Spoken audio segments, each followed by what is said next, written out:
KX News celebrates men and women who served and currently serve in the U.S. military. And new this morning, in today's Veterans Voices segment, Nikki Johnson spoke with a man who joined the military because he believed in something bigger than himself. Good morning, Nikki. Good morning, Josh. Yes, Dutch Bielke is all about heritage, tradition, and leaving a legacy. But he says the years of travel and service are all worth the great adventure.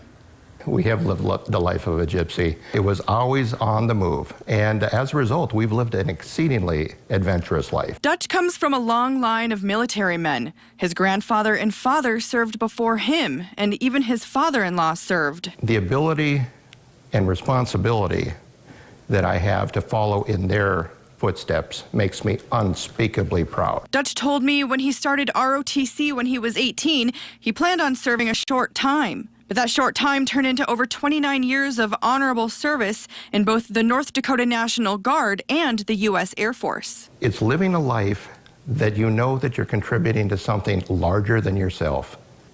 I served 29 years, 1 month, 19 days in uniform. Yeah, but who's counting? Dutch says serving in the military involves sacrifice, and that sacrifice led him to Iraq.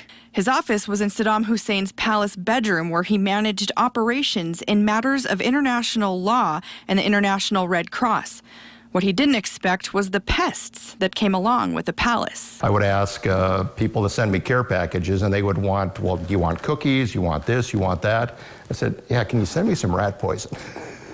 And so I was able to do my part to try to keep the rat infestation of Afap Palace as low as possible. Specializing in military law, he never saw combat, but his skills led him to where he is today.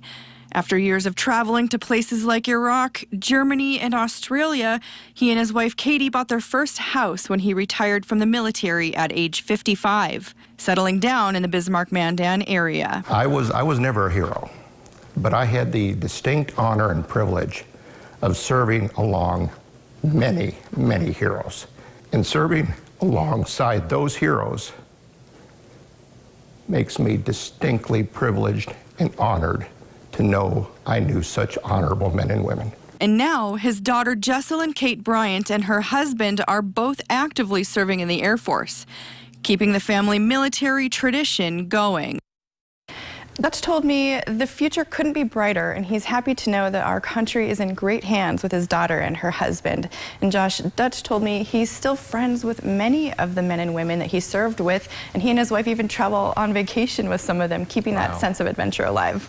Yeah, so much camaraderie, and I'm sure you know, it just builds stronger and stronger as you go on these surreal adventures, really. Yes, and they had so much fun doing it. It's amazing. All right, thank you very much, Nikki. You bet.